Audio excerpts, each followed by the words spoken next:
Hi everyone, everywhere. Laszlo Montgomery here with another episode of the China History Podcast, part 5 of this briefest of overviews about the history of Yunnan province. I know back when we were talking about the Dian Kingdom, these modern times of the 19th and 20th centuries seem so far away. Well, today we're going to pick up where we left off in 1875 with the Margary Affair and the ripple effect that had on both the signing of another unequal treaty from that era, as well as the establishment of China's first permanent overseas legation office. So let's finish off the Qing dynasty. I mentioned last time about the so-called Yunnan myth that was embraced so vigorously by British and French merchants and investors.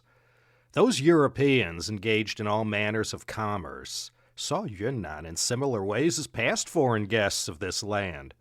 From a Burma, Laos, and Vietnam perspective, Yunnan was the ultimate transit route from their part of Southeast Asia to southwest China. So this Yunnan myth of the province serving as a convenient springboard to every corner of the China market drove a lot of Europeans to the province. And the myth of the commercial potential of Yunnan drove many ventures to bankruptcy, ruin, and in some cases led to many a death of those involved. One of the most noted cheerleaders and propagators of the Yunnan myth was the renowned British explorer and adventurer Archibald Ross Colquhoun. And this just about sums up the frame of mind back then. He had written about Yunnan, quote, "Some millions of people are there to be clothed with British peace goods and to receive the manufactures of England. In return, they will give us the finest tea drunk in China, cotton, silk, petroleum, and the most useful and precious metals, to an extent which will be enormous when European skill shall affect their development." End quote. Words like that never age well, but the caviar dreams of the China market were as big back then as they were over the past decades in our time, and each successive generation of investors and entrepreneurs would face similar hardships but different circumstances. The German explorer extraordinaire Ferdinand von Richthofen had explored Yunnan, and he too gave lots of oxygen to the Yunnan myth and the unparalleled trade potential. The closer one got to the 20th century, the more the myth began to cover all of southwest China, particularly Sichuan. And by the early 20th century, after all the mishaps and unanticipated calamities and financial losses, reality challenged the myth, and most foreign business concerns moved on to other, less hostile places. Yunnan used to be part of the famous Golden Triangle, infamous for opium poppy cultivation and processing into narcotic drugs. After 1949, the Chinese communists went in and cleaned all that up inside the PRC border. But on the other side of the border, in Burma and Laos, it was a huge business. Yunnan met all the basic criteria to be a player in the opium industry. The climate was not only optimal for growing tea, it was equally so for growing poppy plants. And because of the strict laws regarding narcotic drugs, it was always critical for growers to find agricultural lands that weren't easy for the authorities to find or get to. Yunnan had a lot of places like that, especially out west. As far as a labor supply to deal with all the heavy lifting and actual work and growing and harvesting the opium, Yunnan had all the local indigenous people. By the 20th century, the opium business was quite refined and organized in Yunnan, and as the Republic of China era began, a lot of the province's wealth would be derived from the illicit opium trade. In the wake of the Panthay Rebellion, any and all traces of Muslim or Hui influence in Yunnan was all but extinguished. What was once a very substantial and populous community in Yunnan was now reduced to a former shadow of itself. After everything that had happened going back to the 1840s, Yunnan's Hui, at the turn of the century, were shell-shocked.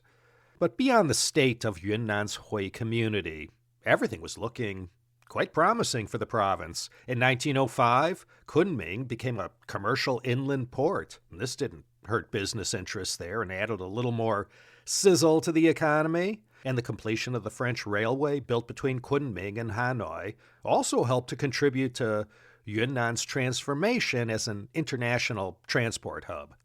And with so many French in Yunnan during these early years of the 1900s, Kunming, too, saw its own physical transformation into a modern city with a very noticeable French flavor. The modern age, already in full swing out east, was expanding westward in Yunnan's direction. Industrialization began in 1884 with a weapons factory in Kunming, and into the 1890s, as it had been elsewhere in China, there was a whiff of revolution in the air. In 1908, the Hekou Uprising took place in southern Yunnan. This was one of Sun Yat-sen's many failed early uprisings. Hekou was right on the border with Vietnam and was a major trading entrepot for the French in that part of the world. Military academies, great and small, were opening up all around China. The Yunnan Military Academy was established in 1909. The three most important military academies in China were, of course, the Baoding Military Academy that gave rise to the Whampoa Military Academy, and this one in Yunnan. And from these institutions arose many of the names associated with the warlord era. When looking at the early history of Yunnan, at the transition from Qing to the Republic of China, the one person who dominated these times was Cai E. That should be a familiar name to all. He was a headliner from the early years of the Republic. He wasn't from Yunnan. He came from Hunan. His revolutionary credentials came as a student of Liang Qichao and 2 stints in Japan, participation in failed uprisings against the Qing, military training, and a return to China at a time when the dynasty was running on fumes.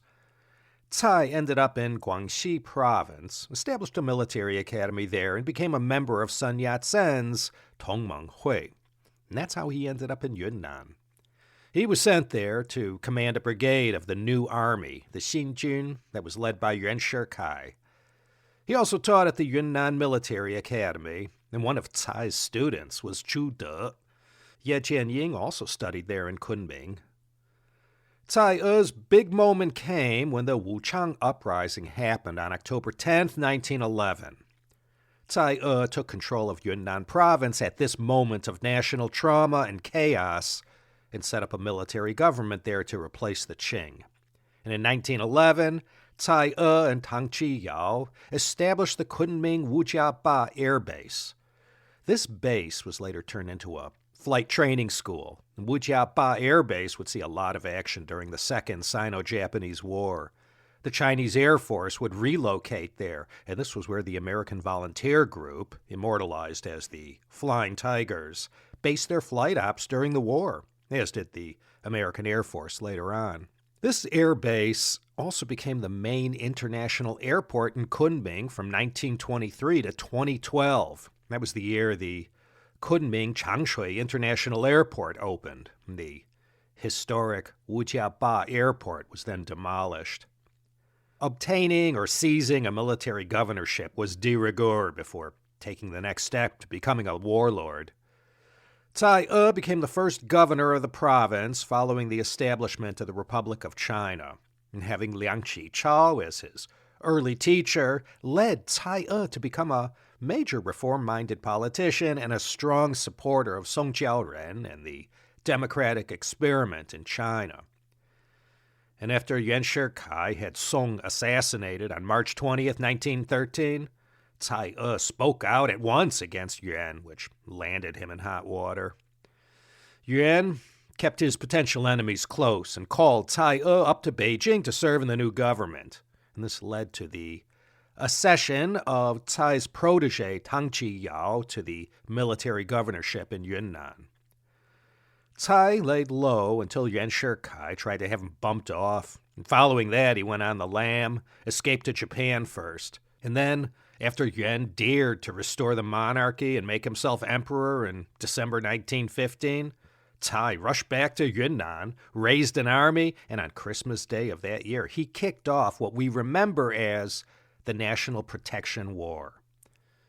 83 days later, Yuan Shikai took off his emperor's crown and gave it all up. Thanks to Cai E and all others who lined up against Yuan Shikai, the nation was indeed protected, and in a tragic come-down of a top political leader not seen in a long time, Yuan Shikai put the Republic of China back in place. Cai E had formed what was known as the Yunnan clique, the Dian Shi. Dian, once again, the abbreviation for all things Yunnan, as we recall from Part 1. You remember from the Warlords series, following the death of Yuan Shikai in June 1916, it was every military governor for themselves, and the Beiyang government devolved into a number of factions that Western history books refer to as cliques. We remember them all: Zhili, Anhui, Fengtian, Shanxi, Guangxi, and of course Yunnan, to name the most famous ones. Cai E got the Yunnan clique up and running, but wasn't fated to play a continuing role in Republican China history. He passed away from tuberculosis 5 months after Yuan Shikai left his earthly form, and Cai E was only 33 when he died. And this cleared the way for Tang Jiyao to become the new top power in Yunnan province and those parts of southern Sichuan that fell under the political and military influence of the Yunnan clique. Unlike Cai E, Tang Jiyao was Yunnanese, born in Qing, just to the northeast of Kunming. He was one of the early ones to go to Japan to study first at a military prep school and later at the Imperial Japanese Military Academy. There in Japan, Tang Jiyao met Sun Yat-sen and joined the Tongmeng Hui. He went back to Yunnan in 1909, at a time when the new army was hiring, and served loyally under Cai E. Following the Wuchang Uprising, I mentioned Cai E went and took political and military control of Yunnan. Tang Jiyao took his army into Guizhou and seized control there and was made the military governor. But as I said, after Cai E was called to Beijing in 1913, that's when Tang Jiyao returned to Yunnan to replace Cai as military governor there. Tang later went on to line up on Sun Yat-sen's side in the 1917 to 1922 Constitution Protection Movement. This period made it to more than a few past CHP episodes. This was Sun's answer to the abuses in power being carried out by the many warlords in the north. And this movement was also known as the KMT's Third Revolution, and it served as a prelude to the later Northern Expedition of 1926-27. Tang Jiyao supported the new Generalissimo Sun Yat-sen, as did the leader of the Guangxi clique, Lu Rongting, and these two were the highest-ranking military men in this Guangzhou-based rival government to the northern warlords. Sun was completely dependent on them, and without their backing, he basically had no army or means to pressure the warlords in the north. Tang Jiyao got into the opium business. Rather than cross swords with Big Ears Du and the Green Gang in Shanghai, Tang shipped his opium to the port of Haiphong in northern Vietnam. What happened after that wasn't his concern. And a lot of that opium ended up getting shipped to the Shanghai market anyway. The proceeds from the opium business were used by Tang Jiyao to finance his weapons purchases and fund Yunnan's growth. These warlords seem to always be either allying with each other or trying to bump each other off. In 1920, there was a war fought between the two most powerful forces in southern China, the Yunnan clique and the Guangxi clique, or more specifically, the old Guangxi clique that was led by Lu Rongting. Later, there will be a new Guangxi clique that was led by Li Zongren, Bai Chongxi, and Huang Shaohong. There were a number of wars that the Yunnan clique involved itself in. The Guangdong-Guangxi War was won, 1920 to 1922. Guangxi warlord Lu Rongting was pushed out of Guangdong province by the alliance of warlord Chen Jiongming and Sun Yat-sen.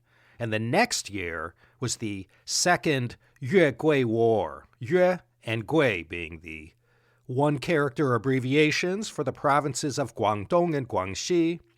In this second conflict in the south, Lu Rongting was defeated, and Guangxi province fell under Chen Jiongming's control. And that put an end to what was referred to as the old Guangxi clique. And then in early 1924, the new Guangxi clique was formed with Li Zongren in the leadership position. Then from March 1925 to February 1927, there was the Yunnan-Guangxi War. This conflict began following the untimely death of Sun Yat-sen in March 1925. Hu Hanmin had the inside track to succeed Sun, but Tang Jiyao acted first and declared himself Sun's successor. And he gave a number of reasons to present his case to the KMT party leadership, but Tang had too much powerful opposition lined up against him and got backed into a corner. Back in Yunnan, Tang pondered his next move, and this was to march through Guangxi and attack Guangzhou. I'll spare you the details. He was defeated by the forces led by new Guangxi clique leader Li Zongren, and for this challenge to the party, Tang was expelled from the KMT. And that was just the beginning of the end for Tang Jiyao. He ended up losing most of his power, and after being overthrown in a coup by the man I'm going to introduce next, he died in May 1927 in Kunming at the age of 43. These wars fought in the South kind of delegitimized the rival Southern government, and with all this warlord infighting, they were proving no different than these warlords of the north and central parts of China. In the meantime, during these early years of the Republic of China, the city of Kunming saw quite a bit of growth. As I mentioned, growth in trade and commerce accelerated with the help of Kunming becoming a treaty port. That and the building of new roads and infrastructure and the rail transport to Haiphong. As favorably as the Yunnan economy was growing, what they saw during the Warlord era was slight compared to the growth Yunnan would experience following Japan's invasion of China in 1937. When Tang Jiyao reached the end of the line, there were two men who replaced him. Hu Ruoyu was another Yunnan guy, born not too far away from Tang Jiyao. He went up the whole cursus honorum to get to where he ended up. Yunnan Military Academy, saw action in many key battles of the Warlord era, and later during the Chinese Civil War, Hu Ruoyu served as one of Chiang Kai-shek's generals. He was the junior to the next military leader in Yunnan. This was a fellow Yunnanese named Long Yun. He ran the province as warlord and governor from January 1928 to October 1945. As I said, he came from Yunnan. He was not Han Chinese either. Long Yun was an ethnic Yi, descended from a Tusi. Remember them? The local headmen appointed by the central government to manage local tribal affairs in Yunnan. And throughout his period as the ruler of Yunnan, he relied heavily on his fellow Yi people to fight in his army and to lend their support in a whole number of ways. The political administration of the province was run by Han Chinese bureaucrats. One thing about the relationship between Yunnan province under Long Yun and the central government led by Chiang Kai-shek was that he was allowed to enjoy all the rights and privileges of being a warlord. Jiang wasn't allowed to interfere in Yunnan affairs, and in return, Long Yun openly pledged his loyalty to Jiang and could be trusted as an ally. His beef with the Generalissimo was that he believed Jiang was being too passive and not taking the fight to the Japanese like he should have after what they did in Manchuria back in 1931. Long Yun carried out his own foreign diplomacy with the British, French, and others, and this included the negotiations over long-time disputed borders along the Yunnan-Burma frontier. By 1929, after Chiang Kai-shek named him the chairman of the Yunnan Provincial Government Committee, Long Yun was a national figure in the Republic of China. In the earliest years of his administration, Long Yun followed Tang Jiyao's lead and financed his province's overhead by getting into the opium business in a rather big way. He only got to enjoy the profits of this industry for a few years. By the 1930s, anti-opium voices across the country had been leading the charge for crackdowns against this scourge of society, and by 1935 it was made illegal in Yunnan. But no matter, one door closes and another door opens. This is where Kunming stops becoming a quiet and quaint provincial capital and begins to modernize on a level and scale that rivaled many eastern cities. Longyuan put his considerable resources behind a number of industrialization, railroad, and other infrastructure projects that began to transform Kunming and the province in general. Enough revenue was raised in Yunnan from the mining of metals, from cotton, and of course tea, to keep Longyuan financially independent from the central government. There's conflicting stories about how hard Longyuan fought Mao's faithful when they commenced their long march and passed through Yunnan. I read he was paid off to look the other way while the communists transited through his province. I also read he coordinated with Jiang's nationalist forces to pound the communists at this precarious moment in CCP history. Chiang Kai-shek came to Yunnan in 1935 to coordinate with Longyuan for another failed attempt to wipe out the communists. During Jiang's visit to the Southwest in 1935, he scoped the place out but good and decided early on, if worst came to worst, this part of the country was going to be where he moved the government's seat. It's funny to think back to the earliest centuries of imperial Chinese history. This part of China was looked upon as a place of banishment, synonymous with disease and pestilence. For so much of Yunnan's history, ever since 1274 when it was made a province during the Yuan dynasty, it had traditionally been viewed as this wild, savage, and uncivilized place dreaded by erring officials or those who came up on the losing side of political upheavals. At the same time, in the 19th and 20th centuries, when brave souls from Fujian and Guangdong were migrating to all the great port cities of Southeast Asia, others looking to stay closer to home tried their luck in Yunnan, and their industriousness helped to juice the economy and allow the province to enter the 20th century with some momentum. Since Cai E's time and into the warlord era, Yunnan punched above its weight class. The Yunnan clique in its day controlled more than just Yunnan and had been a major influence in southern China and in Sun Yat-sen's rival southern government. But now, under a very agile and capable warlord, namely Longyuan, it was a new Yunnan.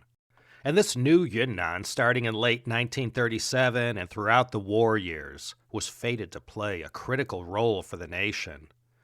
Following the Marco Polo Bridge incident, a date that lives in infamy, July 7, 1937, Japan launched their full-scale invasion of China.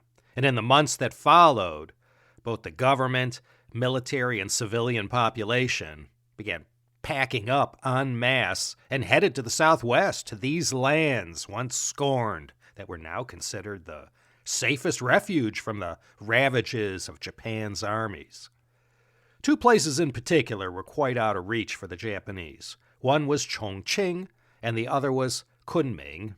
And because of Kunming's strategic geographic location, you might say the whole of Yunnan province got to enjoy a nice windfall thanks to the rapid economic development that came with the package. And because Longyuan was at the center of everything that happened in Yunnan, plenty of desperate military, civilian, and government officials offered Long some nice backhanders. By 1938, the whole plan to relocate the government, national treasures, essential factories, and anything else deemed important was heading in the direction of the mountains out in China's southwest. And this area became known as the Dahou Fang, the Great Rare Base. This vast region, it looks small on a map, but in real life, it was far away from all the action on the China East Coast.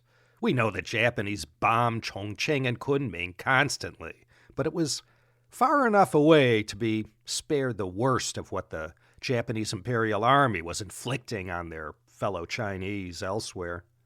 There's nothing like a sudden influx of 300,000 to 400,000 people and 600,000 troops to turbocharge Yunnan's economy. And thanks to all this investment and demands for transport links, a lot of capital flowed into the province.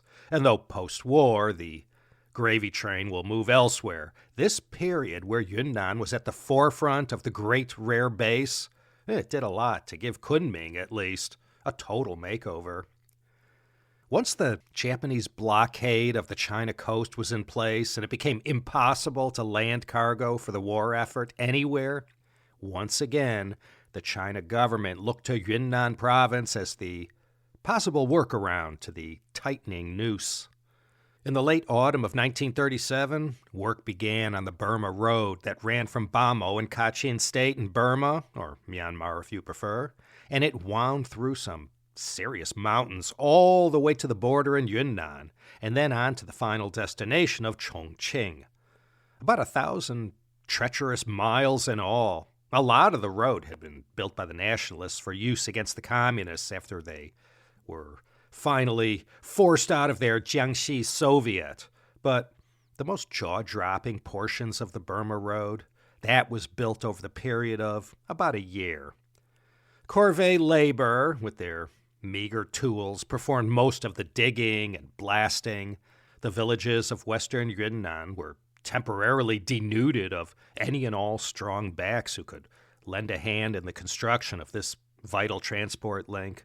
And by December 1938, the first trucks were using the Burma Road to bring in everything that could be trucked in or flown in from the outside.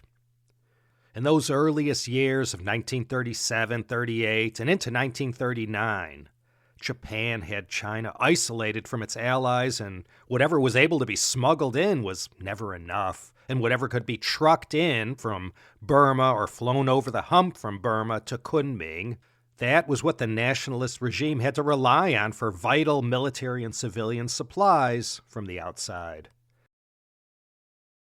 Another interesting moment that happened in Yunnan concerned the establishment in 1938 of Guoli Xinan Lianhe Daxue, or Lianda for short, National Southwestern Associated University. Interesting story how this historic institution came about. Among the people and organizations fleeing in the direction of Sichuan and Yunnan were a few well-known institutions of higher learning. Right after the Marco Polo Bridge incident, the deciders at Peking and Tsinghua University decided to pull up stakes and move their operations to Changsha, the Hunan capital. Nankai University in Tianjin had been bombed by the Japanese, and they too joined Peking U and Tsinghua in Hunan, where they established a temporary university. But by the end of 1937, after the Nanjing Massacre, at this dark hour in Chinese civilization, these three universities in February 1938 moved one more time, 1,300 kilometers away to the southwest. And that's where they settled in and kept that flame of learning alive in Yunnan province. Whoever among the student body, faculty, and administrators who could make the trek, they came to Kunming. The university, well, it didn't look and feel like any university. They held classes and lectures wherever they could, and despite the regular bombings of Kunming, Lianda served as one of the beacons of hope in this terrible war with Japan. Among the most famous students who attended classes at Southwestern Associated were two of America's greatest physicists, T.D. Li, Li Zhongdao, and C.N. Yang, Yang Zhenning. Those two would later be awarded the 1957 Nobel Prize in Physics for their work in particle physics. You might remember them from the episode on another great Chinese-American scientist, Dr. Jianxiong Wu. While at Lianda, T.D. Li and C.N. Yang studied under the father of Chinese physics, Wu Dayou. Once the war was over in 1945, there was no reason for Tsinghua and Peking U to remain in Yunnan province, so everyone went back to where they came from, and what remained was turned into National Kunming Normal University, which is today's Yunnan Shifan Daxue, Yunnan Normal University. Kunming was also the location where Claire Chennault built his flight school to train pilots in the Chinese Air Force. The American Volunteer Group ran their first combat missions out of Kunming on December 20th, 1941. The success of that mission and this extraordinary moment of U.S.-China cooperation put a stop to the regimen of aerial bombings the inhabitants of Kunming had to endure from Japanese bombers. And between May 6th to May 31st in 1942, the Japanese relentlessly marched their forces north through Burma along the Burma Road in the direction of Yunnan. The mission was to capture the city of Kunming and put all this resistance out of commission. And once again, in another desperate hour, Chinese forces, with a little help from their friends, the Flying Tigers and their P-40Es, combined to decimate the invading Japanese Imperial Army at the Battle of Salween River. And that also spelled the end of Japan's efforts to capture Kunming and shut down Allied military operations there. Not many people know this, but Claire Chennault had a hand in turning Yunnan province into the cigarette-producing powerhouse they are today in China. There was a story that Sixth Tone ran back in October 2020, written by Chen Xue, associate professor of sociology at Yunnan University.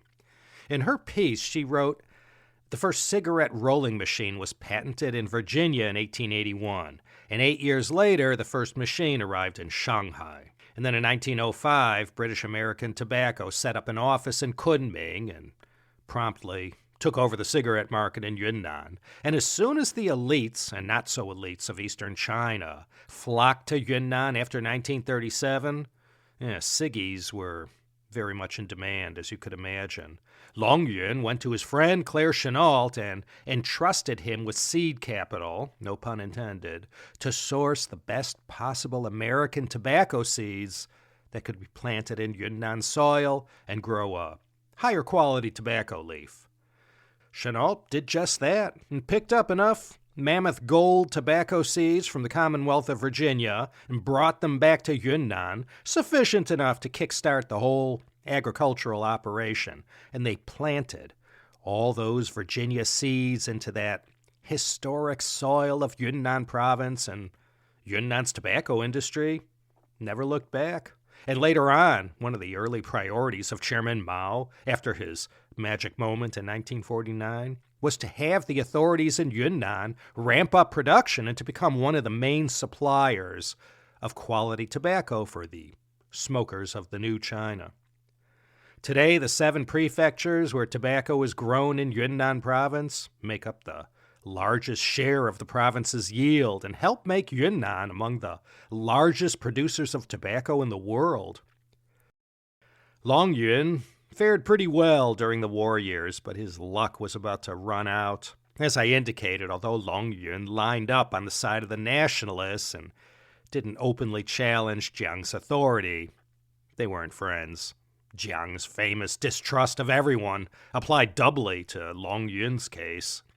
And after the war ended in 1945, when Jiang ordered Long Yun to lead the main part of his army in the direction of Vietnam, Long dutifully followed the order, not wishing to challenge Jiang. And as soon as the coast was clear and the last had been seen of Long Yun, Jiang sent his army into Kunming and took the place over and put Long's number 2, Lu Han, in charge. Long was offered some meaningless position in Chongqing, but he decided to leave China at the end of 1948. And he went to Hong Kong, and together with other anti-Chiang Kai-shek elements, he went on to rail against the Generalissimo and really became an embarrassment to him. His anti-Jiang stance won Long Yun the admiration of the CCP, who invited him back to the motherland in 1950, and he took them up on the offer and was made the new governor of Yunnan. And not only that, he got into the CPPCC, the Chinese People's Political Consultative Conference, and served on the Standing Committee of the National People's Congress. But he caught a lot of heat during the anti-rightist campaign, which sidelined him until his death in 1962, and the party later rehabilitated Long Yun in 1980. So, enter Lu Han.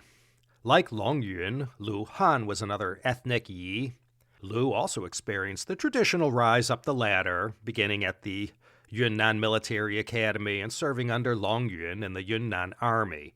He fought in major battles against the Japanese during the war. And when Jiang pulled the rug out from under Long Yun, he had Lu Han waiting in the wings to take over as chairman of the Yunnan provincial government. And he got to take part in the Japanese surrender in Hanoi. and Lu presided over the ceremony and accepted the surrender of the Japanese commander Yuizo Tsuchihashi. And perhaps Lu Han is best known for being the one present to hand over Yunnan province to Chairman Mao following the communist victory in October 1949.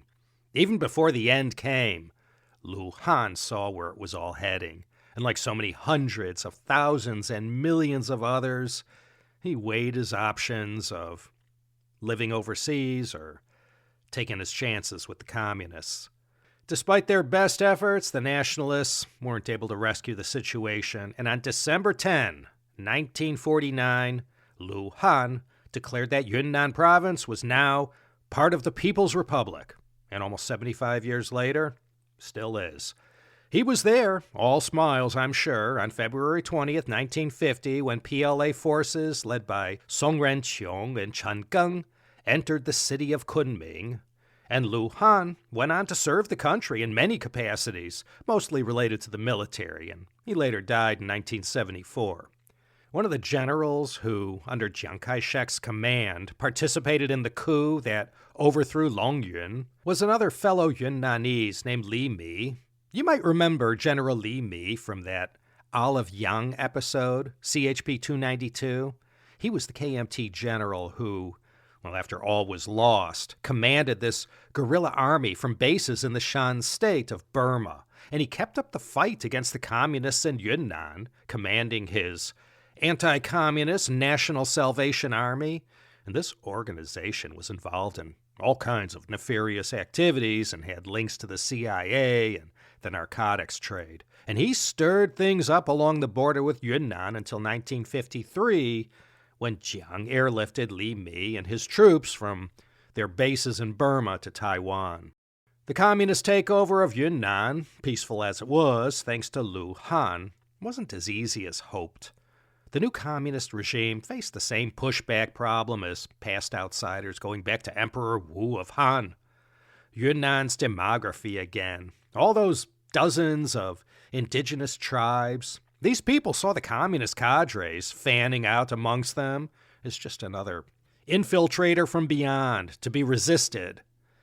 Like it had happened during the Ming and in a big way during the Qing, now, in the 1950s, the migration to the southwest of Han Chinese from the rest of the country accelerated like never before. Yunnan's population grew from just under 17 million in 1952 to 30.9 million in 1978. Today's population of Yunnan is around 48 million, of which around 30 million are Han Chinese, and the balance spread out amongst the many indigenous peoples who we hardly got to in this series. Sorry about that. There are 5 million Yi people in Yunnan, with Bai, Han-Yi, Dai, Zhuang, and Miao making up the next 5 biggest. And those 5 indigenous tribes all have at least 1 million inhabitants in Yunnan. After a stormy yet glorious period in Yunnan during the Sino-Japanese War years, Yunnan got off one roller coaster and on to another. Yunnan politics in the 1950s and 60s was anything but orderly and amicable. For many reasons, Yunnan was a complicated province to manage, so far from the center and with a high percentage of minority people. Factional conflicts between left and right, outsiders versus the Yunnan old-timers, and intra-military rivalries kept Yunnan local politics in an agitated state. And come the GPCR, the Great Proletarian Cultural Revolution, Kunming will end up experiencing more than its share of bloodshed and ruined lives. Just like the wartime government policy of the Great Rare Front, the Dahou Fang, Yunnan once again played host to another central government directive that became known as the Third Front Movement, the Sanxian Jianshe. Yunnan was a prime beneficiary of this program that lasted from about 1964 to 1971. In retrospect, it was a massive waste of precious resources in China, but at least back then, Chairman Mao was hedging his bets just in case of an invasion, like what had happened between 1937 and 1945. So he called for a massive secondary industrial base to stand ready just in case what hadn't happened yet happened. And if it did, having this reserve third front standing by that offered full industrial capacity would replace what might be lost due to invasion or nuclear fallout. So most of the construction and heavy industrial and defense factories were built in and around north and northeast Yunnan. Rail links were also constructed to Guiyang and Chengdu, the capitals of the other two provinces of this southwest trifecta, Guizhou and Sichuan. Those two lines were built in 1966 and 1970. This whole Third Front program, like I said, it was great for Yunnan in that infrastructure projects, investments, and other projects of dubious economic value that might have gone to other provinces ended up getting built in and around Kunming. In retrospect, many of these Third Front projects may have been wasteful at a time when the People's Republic of China wasn't living so large like it is today. Since we're on the subject of the Cultural Revolution, let me mention a couple of incidents that happened down in Yunnan. The first one was the Zhao Jianmin Tewu An, the Zhao Jianmin spy case. Zhao Jianmin was a PLA general with impeccable credentials, fought in all the battles, a commander in the 8th Route Army, a party member going back to the 1930s.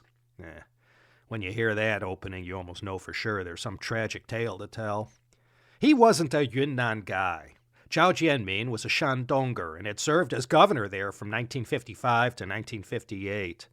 During the early moments of the Cultural Revolution, when those who were vulnerable knew a whirlwind was descending on them, Zhao Jianmin, then serving as party boss in Yunnan, in a meeting with Kang Sheng, mentioned something to the effect that all these accused who have been targeted by the party should be treated in accordance with the Constitution. Something, innocuous like that. Kang Sheng is a hated figure for his role in facilitating the Cultural Revolution and as an ally to the Gang of Four. Jiang Qing gets most of the infamy and attention for her abuses of the great powers she wielded during the Gang of Four years, but Kang Sheng was no less deplorable in how he ruined the lives and careers of so many innocent and loyal comrades. If you recall from that early Kang Sheng episode from 2010 when I launched the CHP, he was later excoriated and kicked out of the party posthumously. Zhao Jianmin never should have trusted him.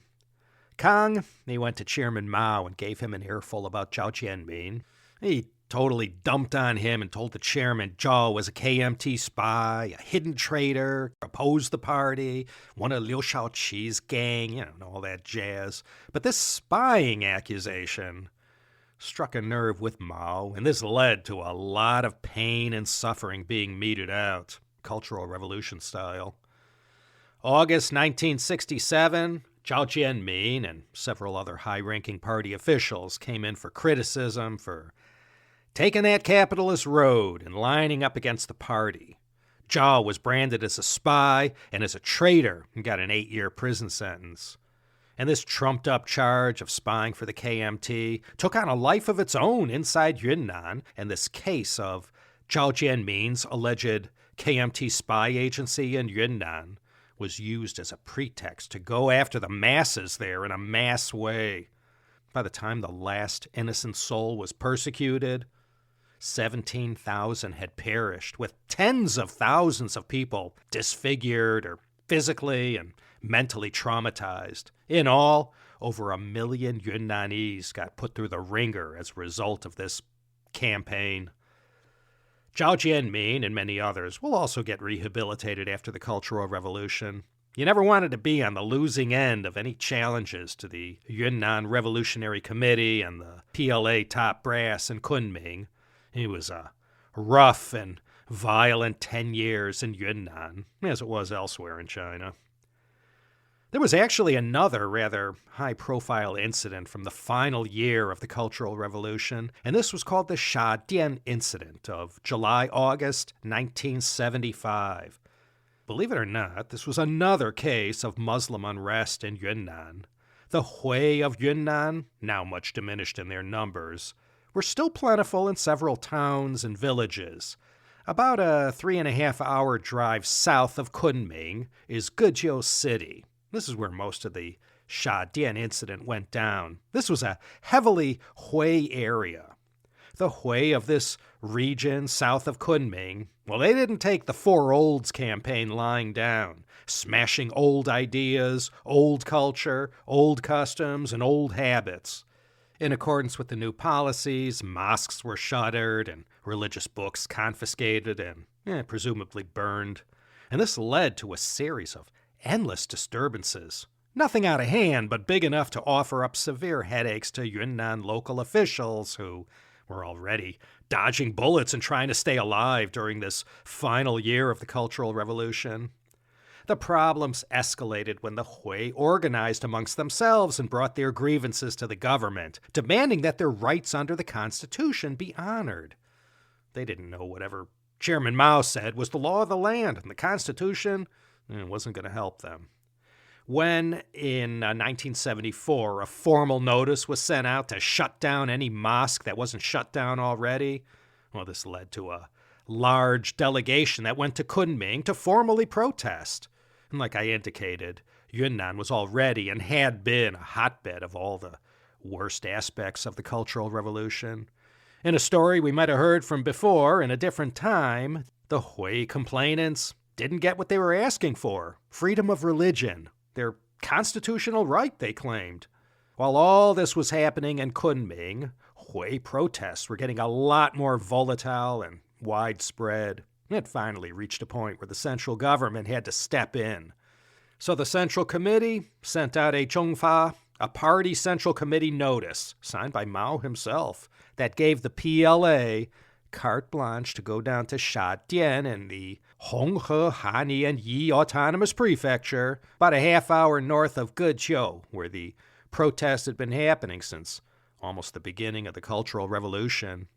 And 10,000 PLA troops went in hard, with guns blazing, just like they do 14 years later in Beijing. And they were commanded to restore order, and that's what they did. Hundreds and hundreds of Hui Chinese were killed, wounded, and rounded up. The worst killing happened around Shadian, but also in the other Hui areas south of Shadian. Overwhelming force was used, the kind that it takes to get the mission accomplished with no hope of resistance. And after Mao died in 1976, and after the party under Deng began to pardon all the counter-revolutionaries and good people who had been falsely accused and unjustly persecuted during these 10 years of chaos, victims of the Shadian Incident were included on the list as well, and they were given official apologies and compensation. Well, this is awkward. Here we are in 1975, and looking at my notes, I don't think I have enough material to do a part 6. So, Tian Kingdom to the Cultural Revolution, 8th century BC to 1975, almost 27 centuries. I'm sure most of you will feel you got your money's worth. I trust that mostly everyone's leaving the table satisfied here with this little overview of Yunnan history. Today, Yunnan is a tourism paradise, and the government has sunk a lot of money into developing this industry. Go see for yourself what you're missing, and I hope this Yunnan series comes in handy. For everyone who has contacted me since the Yunnan series began 10 weeks ago, asking me where I buy my pu'er tea, well, my go-to shop is Bana Tea. They're local here in LA, but they ship all over the country. Bana, B-A-N-A, teacompany.com. Raw or ripe pu'er, fine aged pu'ers, and all your favorite teas. Bana Tea Company. Can't go wrong. That's who I humbly recommend. Link will be at the show notes. Well, let's call it a night. New topic next time. Already got it picked out. This is Laszlo Montgomery signing off from Los Angeles, California on a hot August night. Do yourself a favor and consider coming back again next time for another exciting episode of the China History Podcast.